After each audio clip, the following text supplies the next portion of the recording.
आज हम आवर्त सारणी के अंदर मेंडलीफ और मोजले के बारे में पढ़ने जा रहे हैं। मेंडलीफ और मोजले ने आवर्त सारणी में तत्वों को सजाया था या तत्वों का वर्गीकरण किया था और दोनों के गुणधर्म अलग अलग थे।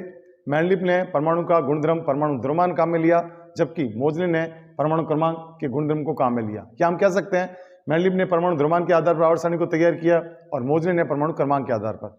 और मेंडलीफ ने जो नियम दिया था तत्वों के भौतिक एवं रासायनिक गुणधर्म परमाणु द्रव्यमान के आवर्ती फलन होते हैं। आवर्ती फलन मतलब गुणों की पुनरावृत्ति होती है।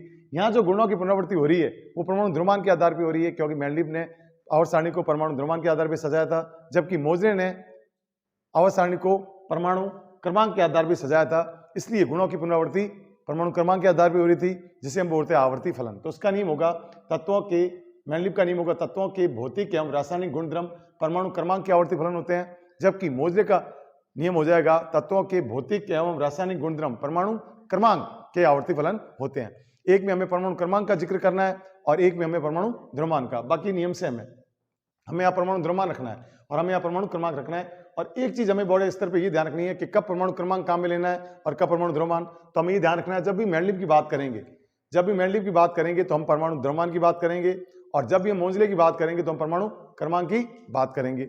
और जो मोजले का नियम है उस नियम को हम बोलते हैं आधुनिक आवर्त नियम, क्योंकि मोजले सबसे बाद में आया था, लेटेस्ट आया था, इसलिए इसके नियम को आधुनिक नियम बोलते हैं, या हम इसके नियम को आधुनिक आवर्त नियम कहते हैं। तो आधुनिक आवर्त नियम का जब भी पूछा जाए तो आपको मोजले का नियम लिखना है। आधुनिक आवर्त नियम कौन सा है, तो मोजले का जिक्र करना है और इसका नियम था तत्वों के भौतिक एवं रासायनिक गुणधर्म परमाणु क्रमांक के आवर्ती फलन होते हैं। अब मेंडलीफ ने जो आवर्त सारणी तैयार की थी उसके लिए क्या फॉर्मूला था, उसका फॉर्मूला था हाइड्राइड और ऑक्साइड। मेंडलीफ ने आवर्त सारणी को हाइड्राइड व ऑक्साइड के रूप में, ऑक्साइड के सूत्र के रूप में तैयार किया था। दूसरा, मेंडलीफ के कुल तत्व कितने लिए थे, 63। तीसरी बात करते हैं, मेंडलीफ बहुत अच्छी भविष्यवाणी करता था, वह अनुमान भी बहुत सटीक लगाता था और उसने भविष्य में तीन तत्वों का अनुमान लगाते हुए उसके लिए खाली जगह छोड़ दी। तीन तत्व उसको लगा कि तीन तत्व भविष्य में खोजे जाएंगे और उसके लिए खाली जगह क्या छोड़ी, एका बोरॉन, एका एल्यूमिनियम और एका सिलिकॉन। ये तीन जगह खाली छोड़ी और उसका नाम रखा गया एका बोरॉन, एका एल्यूमिनियम, एका सिलिकॉन। और ठीक ये तीन तत्व खोजे गए किस रूप में, स्कैंडियम, जर्मेनियम, गैलियम और जर्मेनियम। ये गैला और गैली, इसको बोलते हैं गैलियम, गैलियम Ga, और Ge का मतलब है जर्मेनियम। ठीक है, ये गैलियम है और ये जर्मेनियम है और ये है स्कैंडियम, स्कैंडियम।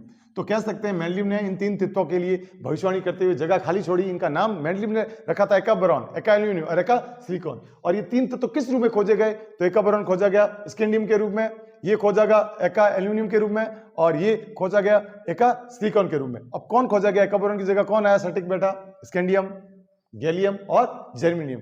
इस नाम से तो उसने जगह छोड़ी और ये इस नाम में तत्व ठीक सटीक खोजे गए, स्कैंडियम, गैलियम और जर्मेनियम। तो मेंडलीफ ने भविष्यवाणी करते हुए तीन तत्वों की जगह खाली छोड़ी और इनका नाम मेंडलीफ ने ये रखा और खोजे गए इन रूप में स्कैंडियम, गैलियम और जर्मेनियम।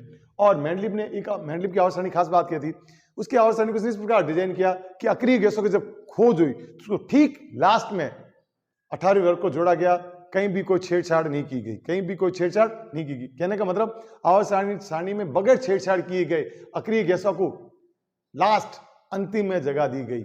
ये इसकी आवर्त सारणी की डिजाइन ऐसी थी कि उसमें कोई छेड़छाड़ नहीं हुई, ठीक उसको लास्ट में जगह दी गई, किसको, अक्रिय गैस को।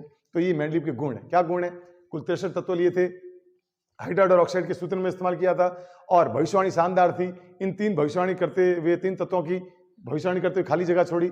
और चौथा, उसकी आवर्त सारणी की डिजाइन ऐसी थी कि अक्रिय तत्वों को या अक्रिय गैसों को ठीक लास्ट में बगैर छेड़छाड़ के जोड़ा गया।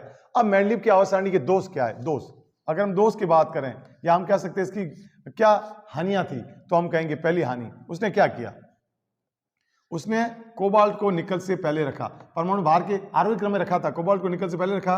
तो आप देखो कोबाल्ट का था 58.9, जबकि इसका था 58.7। अब मुझे बताओ पहले कौन आएगा, निकल, और उसने किसको रख दिया, कोबाल्ट को। तो इसका जो नियम था उसकी पालना नहीं हुई, तो उसको रखना था पहले निकल को और फिर उसको रखना था कोबाल्ट को। क्यों, क्योंकि कम द्रव्यमान वाला पहले आएगा और अधिक द्रव्यमान वाला बाद में जाएगा। तो इसने कौन ही रख दिया, कोबाल्ट को पहले और निकल को बाद में, जबकि होना क्या चाहिए, निकल और कोबाल्ट, ये होना चाहिए। ठीक, उसने फिर क्या किया, टेल्यूरियम और आयोडीन इसको भी इसने रख दिया।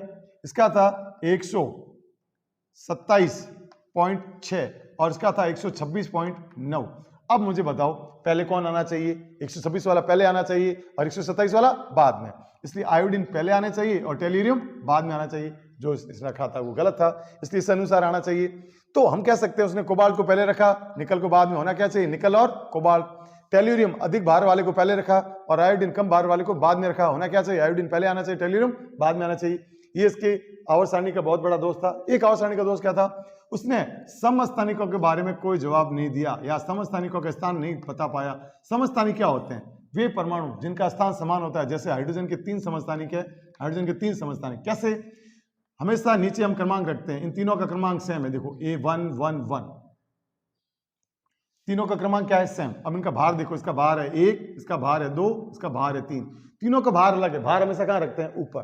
तीनों का द्रव्यमान अलग है, तीनों का क्रमांक समान है। क्रमांक समान तो स्थान समान, उसको बोलते हैं समस्थानिक। अब तीनों का द्रव्यमान अलग है तो तीनों के स्थान क्या होने चाहिए, अलग अलग, क्योंकि इसने परमाणु द्रव्यमान के आधार पर रखा है। परमाणु द्रव्यमान के बढ़ते क्रम में जब तीनों को रखेंगे, तीनों को अलग अलग स्थान में रखेंगे।